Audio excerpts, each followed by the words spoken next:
Well, all right. Welcome, everyone. This is something a little bit different. We've never done a commentary track before. People who are familiar with my channel will know that I'm a big Star Trek guy, particularly the original movies. Love them like ever since I was a kid. In Mauler's case, well, you've never really watched anything Star Trek related in your life, and I've gradually like persuaded you to give it a little try. And this is like your first kind of real experience of the movies. So, Yeah, the well, full history is literally I managed to just accidentally avoid Star Trek at every single turn, no matter what in media. And then I think I needed to watch an episode to get context for a clip I needed for a video. And so I've seen the TNG episode. Is it called Darmok? it is And called then, Darmok, yeah. I've always seen loads of clips from TNG. That seems to be the main thing I see clips from, and it looks kind of neat. I watch a lot of Red Letter Media, so they review a lot of the newer Star Trek stuff. And with context from older stuff, it's like, wow. This is the exact same thing as Star Wars. Sorry, folks, with your franchise. It's funny to say that, though, considering Andor and Picard Season 3, eh? I know we're having a strange resurgence of kind of good stuff. I think it's the bizarre. corpse had one heartbeat and then Someone flatlined. poked it and like a bit of flatulence came out or something.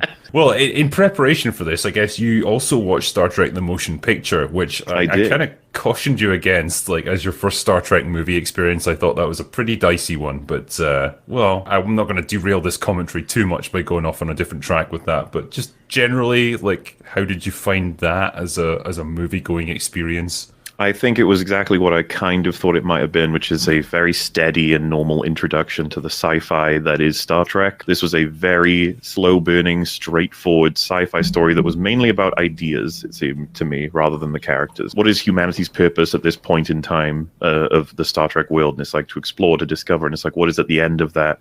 And what does it mean for us going forward? And what should we do when we know that information? The Voyager probe is like the twist sort of thing. It feels like it's taking off from the era from which it was made. And then it takes us forward into the sci-fi future and circles it all back around to give you what I think is a pretty strong foundation for Star Trek's point of view about science fiction, at least. At least that's the impression I got. I liked the characters. I just didn't think much was going on with them. I think yeah, I think you're very right on that. It's a frustrating one because like they've got some of the elements of like good character arcs, you know, with Kirk, you know, wanting to get control of the Enterprise back and feeling a bit out of the loop, and he's kind of getting older, and like it's you know, he's in conflict with his first officer. All that stuff is quite good. It's just it doesn't quite get developed enough to make it compelling. Yeah, and you know, you have a lot of long space related shots. I get why. I You do. yeah. But, you know, I'm going to say what everyone probably ends up saying, which is, you know, you could have shaved those down a little bit and put in some more character stuff. Maybe. I don't know. You definitely could have, yeah. I will say as well though, the special effects hold up pretty damn well even today. A lot of interesting stuff in there, especially the that aperture that opens up the core, like the alien ship. They dumped a lot of money into that film, and it shows. I think they did pretty good work on it. It's a fantastic visual spectacle, if nothing else. But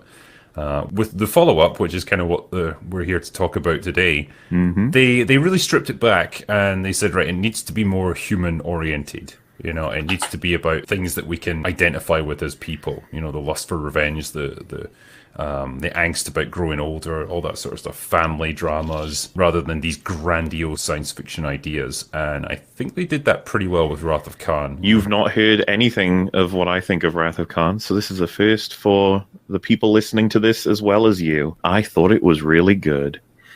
Well, there you go. Pleases me. I did have a moment of like I was gripping my desk quite tightly there. Well, don't worry, I'll upset everybody with criticisms I have. We can go through when we get there. It struck me immediately, this film, the script and director, it must be different. It has to be. Everything's so different. Almost every line has significant purpose. In the first like 10 minutes, I was like, oh, I get it. I see what this film's about. Like, instead of it just being a line someone says to another person, it's a line that like represents probably what the whole movie's going to be about, what points they're making. As you just said, life and death is the huge deal with this film. They have so much to say about it all. I'm looking forward to getting into it. Because obviously I don't want to say too much because we'll save it for when we're watching it. All right. 3, 2, 1, play. Exciting, eh? I am excited. This is quite an experience. Like I've seen this movie many times, but like I've never watched it with yourself. So Well, why don't I dampen it for you by saying that my greatest experience of Star Trek, well before I even saw this, was the J.J. Abrams '09 one and the Into Darkness. My Oh, whole God. understanding of Khan is from Into Darkness. that is so tragic. Like it's so interesting then to see like your experience of this. You know, like seeing Khan as he was meant to be viewed. What's really interesting too is that he has a history, and I asked, I was watching this with Rags, and I said, like, is there an episode that relates to that? And apparently there is an episode in the original series that relates to the backstory of all of this. The whole thing about Khan is that he's stronger and faster and more intelligent than a normal human being. Like he's genetically engineered to be superior in every way. Right. And when it comes to his final confrontation with Kirk, Kirk just batters him over the head with a fucking pipe, knocks him out. It's like, it's really simplistic. No amount of evolution can save you from a pipe, okay? Yeah. I love the premise of Khan as a villain. This man who could have done incredible things with his life, brilliantly intelligent, like powerful, charismatic, but fell victim to, I guess, hubris and desire for conquest and power. It felt to me like a part of the point they were making was like the human genetics pushed all to their extremes of strength and intelligence. As an unfortunate byproduct, it's pushed his ego to extremes as well. Yeah. And so him and the people like him, they saw themselves as superior to the rest of humanity and they wanted to subjugate them. But then they started fighting amongst themselves. And that's what like ultimately caused him to lose. And he fled aboard the Botany Bay, which was like a cryogenic ship. So this is maybe you can clarify for me. Are we supposed to know this is a test? Yeah, we are. We're Yeah, not I supposed to thought know so. this is a test. It's funny, right? Because prior to this film's release, rumors had started to circulate that Spock was going to die in this movie. You'll notice that he is one of the people killed in the simulation. Yeah. And Kirk says to him, "Aren't you supposed to be dead?" Aren't you dead? Yeah. It was just a response to that little fan rumor. They were trying to quell it there. When I was watching this, I didn't even treat that at all with meta information. I just thought it was a great little bit of foreshadowing. Because, unfortunately, I knew going into this that Spock dies at the end. How could I not? It's referenced everywhere. Yeah. Especially with the third film being the search for... Well, I guess you could argue that wouldn't give it away, but it's... Yeah, it's just information that I know. A great recurrent thing in this movie is the Kobayashi Maru test, because it's such a cool concept of this idea of like, you can't really win this scenario. It's just designed to teach commanders a little bit about themselves, perhaps cause them to reflect on what kind of leader they really are and help them to understand that, yeah, there's times when you might not succeed, you might not win. It's almost like for the superiors to see what a captain does when they realize it's all over. Yeah. Yeah, you can obviously have so many different kinds of reactions. And I really love the payoff of what Kirk did in this test. I think that's really strong. Yes, that was a great... It just says everything you need to know about Kirk's character. And that's the thing. I think these films really stand well on their own. They don't need the show, but I imagine having the show, it'll help. Or, well, I guess I can't say for sure, but I'd like to think so. It must have been. Yeah, so They this don't is fuck just... around with this simulator here. I was about to say, this is for theatrics then, because everyone here knows this is a simulation, right? I mean, presumably, yeah, like maybe it's just going to get the adrenaline pumping, put you under pressure a little bit. Presumably, yeah. And as much as this may sound a bit silly, it's like they're letting her know, in a sense, I am now unavailable. I'm not actually dead, but, Yeah. you've lost me as part of your teammates now. If I was in the cinema seeing this for the first time it came out, I would have been like, what? Like, what is Killed the everybody entire crew. I'm not familiar enough with William Shatner's acting because I haven't seen any of Star Trek, but I really like him in this film. I think he's awesome. There's some moments, particularly towards the end, where it's just like fantastic performance from him. Apparently, Shatner has a tendency to overact. Obviously, we know about it, but like he would have him do like a dozen takes of the same line to eventually just get him to relax a little bit and just be more natural, and that's what you get here. I love DeForest Kelly. I just think he's such a good. It's just a crotchety old character. Yes, actor, just great. I suppose to give a compliment and then a criticism, I really like Spock, Bones, Kirk. Like, I think they're great together. Sulu and Uhura are kind of screwed over in this film. They're barely in it. They don't get a lot to do. Yeah, that's kind of a running theme throughout most of the films. Like, the rest of the bridge crew don't get an awful lot. Like, Scotty gets some good stuff going on in this movie, but... He does, yeah. If you ever watch Star Trek 4, Sulu gets some pretty decent stuff there. This scene really cuts to the core of where Kirk's at as a character right now. It's his birthday, but he's somber, he's subdued. Yeah, and it's cool that Bones is the kind of character that can just say it to him with not much concern for blowback or anything. He can just be honest. Yeah. He's a crotchety old man. I always feel sorry for them that they have to try and have a high-tech way of video communication, but that look spacey and sci-fi, but they're still limited by their literal technology. Yeah, it looks like a 1950s TV or something Yeah. rounded, you know. I always love the props in the background of things like this. There's just lots of flashing lights and lots of little beams of things going around. It's like, doesn't mean anything, but it just looks fun. I just like that it's fucking lit, that you can see things.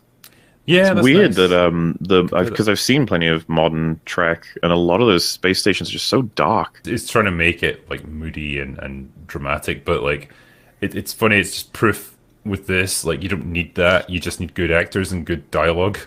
You can get all the drama you need from that. But yeah, the actor playing the captain here, I'll never remember his name, but I just know him from other stuff. He does pop out. Well, he was in Terminator. He was the Oh yeah, he police was chief. the chief. Yeah. I'll always remember that great line where he's like, he tries to smarten himself up for the news reporters, and he's like, says to Lance Henriksen, "How do I look?" And he just goes, "Like shit, boss." Yeah. How do I look? Like shit, boss. Yo, mama. I always remember just how sad it is that, you know, he tries to shoot Arnie when he's not facing him, because obviously that's a great shot, you got him, and then Arnie just turns around and kills him. And then Lance Henriksen's like, "Oh, he's turned around. I got him." Shoots him. Then just turns around again and shoots him. Just like, yeah, that's what people would do, because nobody realizes it's a Terminator. Like, Yeah, you would never think like, right, I'm fighting an invincible robot from the future, you know? no. I think Chekhov sells like, oh god, this is a serious disaster. If these are who I think they are. So my first criticism would probably be, of all the life forms left on this planet, it's one that if you harvest it correctly could give you mind control over other people. I was like, that is an incredibly That's- fucking useful one to have left. That's pretty convenient, yeah. Because obviously it facilitates a large portion of the plot line. It does, yeah. I'll give it that. Bay. Botany Bay. We've got to get out of here now. Damn. Damn. Here he is, Benedict Cumberbatch. Yep. Could you imagine there's probably a version of this where they digitally like superimpose his face onto Ricardo Montalban? I love how Khan comes from the far off future of 1996. Yeah. God bless the kind of optimism they had back then of like what the future would be, you know, that we would have interplanetary travel and stuff. Oh god. It's like, not only do we not have that, we don't even have Star Trek anymore, really. Yeah. But we do have Twitter, Mauler, and that's the important thing. Yay. That'll solve everything. Holy shit, this guy is sweating like crazy throughout this scene. But I don't blame him at all. I would be as well, yeah. And now begins the ship porn moment. Yes, it's so beautiful. It's at least it's not as like gratuitous as the motion picture. they do just enough to establish like how the procedure of the ship. When you watch this after you see the first film, this is hilariously short compared. Yep. And I just wonder if maybe that they got a lot of feedback on that first film. They were like, yeah, I understand. Oh yeah, they knew where they went wrong. Like that movie took Gene Roddenberry out of the picture with future movies. Damn. But hey, you know, Wrath of Khan is considered the best one, right? Yes, it pretty much is. Although I would argue that Undiscovered Country is a really fucking strong contender. Like, And which one is that in terms of number? that is number 6. Jeez, how many are there for the OG guys? 6. I hear 3 is good as well. 3 is good, yeah. I think it gets a bit of an unfair rap as being like a slightly like bland sequel, but I think it's got some fantastic tense scenes in it. And yeah, I think it would be again an interesting one to chew on. 4 is good as well. It's something a bit different. 5 is the weak one of the series. That was the blip. Which is a way better record than the TNG films, right? Yeah, they're pretty much all weak. First Contact is probably the best of them, but like even then, it's just kind of a dumb action movie rather than anything Yeah. like interesting. I was quite fond of this scene too because, and I might be looking into things that aren't there, but they start inspecting. There's a couple of like sort of fun bits, but it starts, you know, it's kind of like it could be a little bit dry. And then he just cuts it off and he's like, yeah, I'm not doing the rest of this. I'm fine. Like, it's fine. Which really felt better to me. I'll find out if this is a hot take. I really didn't like the outfits and uniforms in the first film, but I like them in this one a lot. I like them, yeah. In the first one, it was very, very 70s utopian. thin cloth. Yes. Like, There it didn't was look. no- I couldn't believe it as uniforms. I thought it was silly. For everything, there is a first time, Lieutenant. Don't you agree, Admiral? Would you like a tranquilizer? You need We're bits like making some that. veiled reference to like it's a woman driver or something. Like I genuinely don't know. Oh, I thought it was just that he was so close to be able to drive the Enterprise himself will bring it out, right? But he's I gonna be assume so. watching. Like he's not used to like taking the back seat. Look at him. Dude, that was one of my favorite parts of the first film. Was there was a shot like that for leaving space dock, and there was this astronaut just spinning. Yeah. It's like no point to it. It's just like, fuck it. He was just fucking around. That's great. I love all these scenes, though, of just, like, it kind of establishes all the procedures of leaving space dock, and that it's quite a momentous event. You know, it's exciting. We're venturing out into deep space. There's so many elements that I've now absorbed through the first and second Star Trek movies. They're so distinct from Star Wars as like a sci-fi. I mean, so far apart, yeah. The goals of both of these IPs are so different, and it's so interesting to compare. But I'd still say what makes both of them successful as they are is going to be the character work, more than likely. It's everything else is super important. It's just that without them characters, man. Who gave the order? The order comes from... I love that pause there. It's great. I don't mean to like overpraise, but I just think that he really nails someone who's mind controlled. I know it sounds retarded, but like, he doesn't come across as normal at all. He's just really spaced out. You're bothered by your performance on the Kobayashi Maru. I failed to resolve the situation. There's no correct resolution. It's a test of character. May I ask how you dealt with the test? You may ask. That's a little joke. Humor. It is a difficult concept. Humor's a difficult concept indeed. The script has so much punch and heart in it.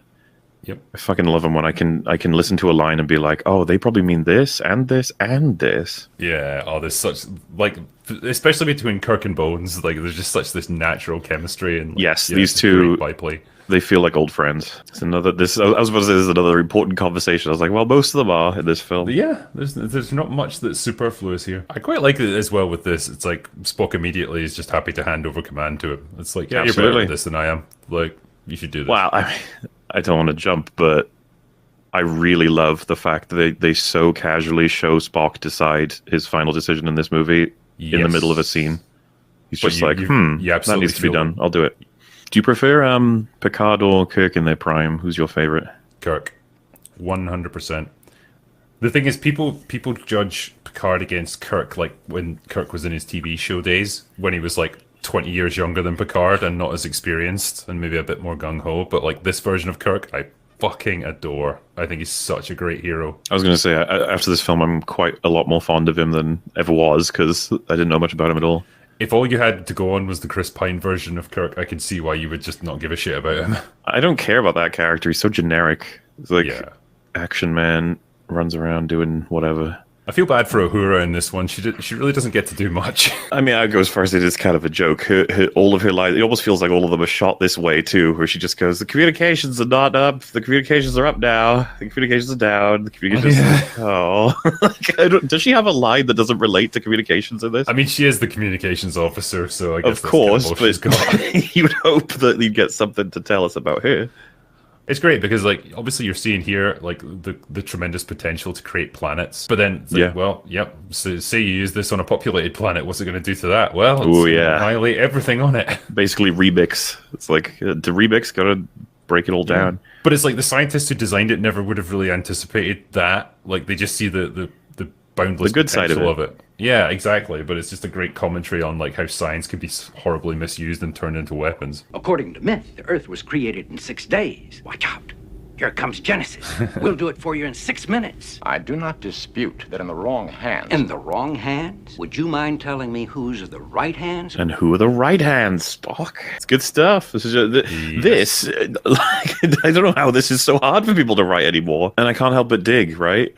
Your passions will be your undoing. It's like, if we count undoing as death, you know, Spock's lack of passion gets him straight into a position that ends his life. So this is another thing I wasn't too fond of, right? The situation is, that's a friendly. They've called for our help. We're on the way. And thus, we don't have any of our systems active, really. They highlight this. They're like, it's kind of weird they're not talking to us. And that there's a regulation, as she's just said. If we can't establish communication, we should definitely, like, I'm pretty sure that ends with her saying, like, we should put shields up. I guess shields up. It costs you nothing. Put the bloody shields up. Like, yeah. The only reason I'm hopping on this so much is that this decides the rest of the film, the fact that they don't have their shields up.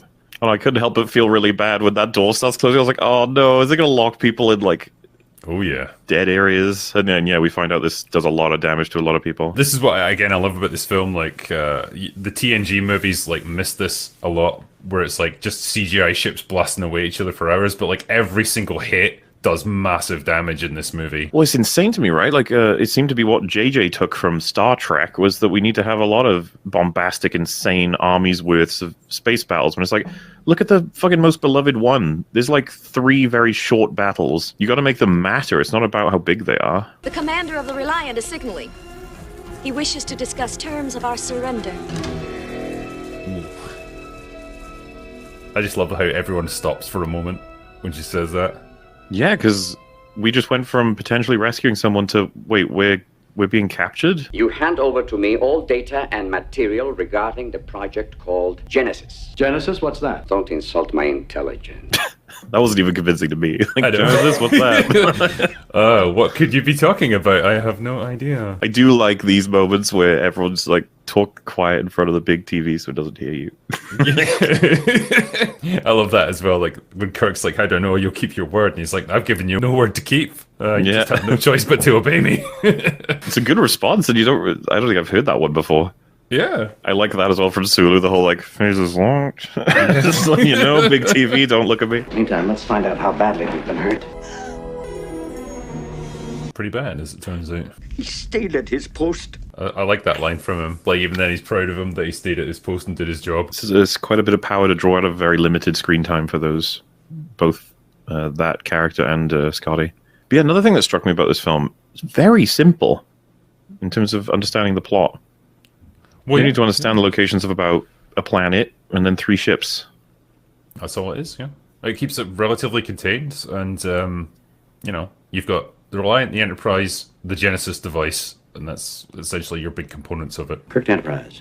Kirk Enterprise. It was very funny, because when I was listening to this, I think they repeat by the book like 3 times or something, and I was like, sounds a bit clunky compared to what the rest of the dialogue is like. And that pays off wonderfully. This part of what makes this script very punchy is that Khan is subverting Kirk right now, but Kirk is subverting Khan subverting Kirk, which is hard to write. This is what happens when you have intelligent characters butting heads governed by intelligent writers who actually put a bit of thought into it. It's what we want to see. Where are we going? Where they went. Suppose they went nowhere. Then this will be your big chance to get away from it all. It's great because McCoy fucking hates getting beamed anywhere, so he's always like cagey about the transporters. That's another thing, by the way, especially being someone who's only seen the first 2 films. Kirk feels absolutely foundational to Star Trek, and it's so weird how much disrespect he gets. You know, if this movie was made today, like, Khan would go down there and they'd have a punch-up, and that would be the end of the movie. The thing that would definitely be in a new movie is Khan would call reinforcements in somehow, and so would Kirk, and there'd be a huge army of ships fighting each other. Yeah. And I wouldn't be surprised if they had, like, astronaut suits on, and they fight, like, in the middle of a big battle in space. Buried alive. What a line delivery. Yeah. Buried alive. Who is Khan? Well, it's a long story. We appear to have plenty of time. All right, smart ass. Oh yeah, the glasses, they go on and then they're off. Oh yeah. What am I feeling? Old, worn out. There's such a great payoff to this line at the finale of the movie as well. Bones asks him how he feels. Can I cook or can't I? Wow, misogyny. The Kobayashi Maru, sir. Will you tell me what you did? You are looking at the only Starfleet cadet who ever beat the no-win scenario. I reprogrammed the simulation so it was possible to rescue the ship. Got a commendation for original thinking. Then you never faced that situation. Faced death. It highlights the very obvious weakness to his personality, though. Incredible ability to, like, think outside the box, but also, like, you've never acknowledged the fact that you might not win. There's a lot happening here that could be, I think, easily misinterpreted. I could even see a Star Trek fan being like, of course he's faced death. How stupid. It's like, I think the point is he's never been in a scenario where he's just had to lose. That is summarized quite well later in the film in terms of really making sure people understand what the point of this is. Yeah. And hence why I love that we're in a drastically bad situation in this film. We do get out of it, but we don't strictly win. I remember Star Trek fans getting so pissed off with Into Darkness's flip. Oh, I hate Into Darkness. Not even just that they flipped it, but that he gets resurrected like immediately after. If you really wanted the epitome of what modern filmmaking is, that's it right there. Well, see, even I am now capable. Probably could make a really fun video out of how much J.J. Abrams misses the point of this film, and also why would you remake this film? Stop, get away. I know they say if you're going to steal from the best, but like, yeah, it's not a good idea with movies. Khan, I'm laughing at the superior intellect. Yeah, you dick. Don't you insult the superior intellect. Yeah, I really like the colors around here, and they managed to turn it into simultaneously sort of sci-fi abstract, but also kind of scary. The fact that we have a shot of them both moving without passing directly through to each other, because that's something that doesn't get taken advantage of in a lot of sci-fi, is ships. A lot of them are on a plane that's like 2D. Aft torpedoes, fire! Well, it was close. I was gonna say it's like that fucking went nowhere near. This scene's great. Like, look at that lighting effect. It's just cool. I don't even know what they're flying into. It just looks creepy as fuck. I would not trust you to man the weapons of this starship right now. Let him fucking sit in medbay. Like, read a book. Half your brain's been eaten by a space worm. Yeah, again, like this movie wasn't done on a huge budget. Like, it was really scaled back from the motion picture because that movie wasn't a huge success. And so they really had to make the most of like what they had in terms of sets and props and stuff. But I think, which is kind of crazy because I don't feel at all like the budget is lacking in this film. Yeah, no, it doesn't feel cheap.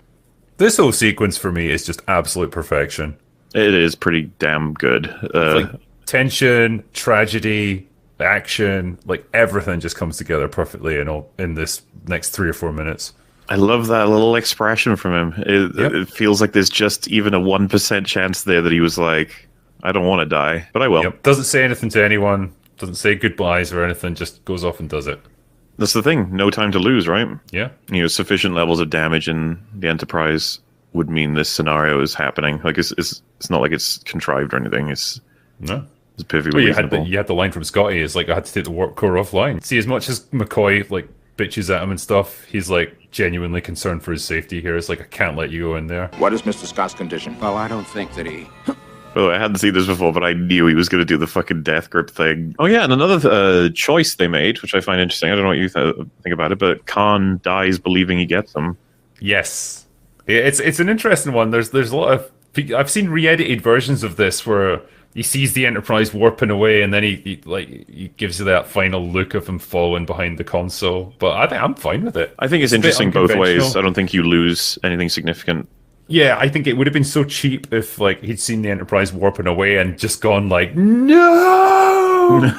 Or if, you know, like as much as Kirk had done that Khan line, he just goes, Kirk! God.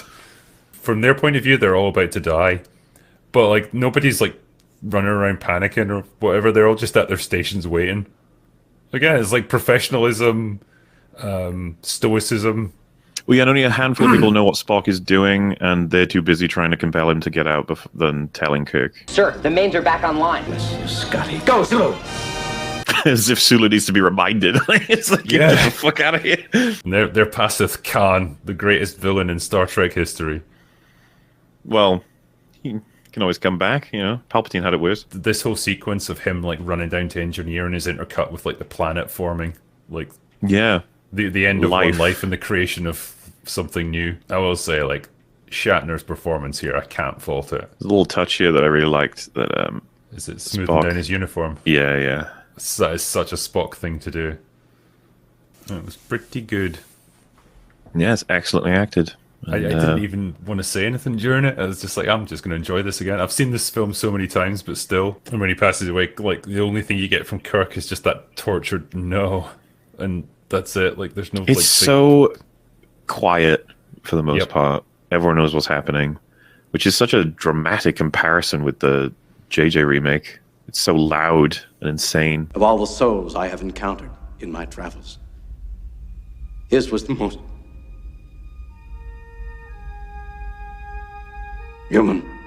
See, I've cited this scene as like just a great example of how writing used and performances used to be just so understated, and you can infer so much emotion just from that moment of Kirk, like his voice breaking. That tells you so much more than like any hysterical bit of screaming or crying or whatever.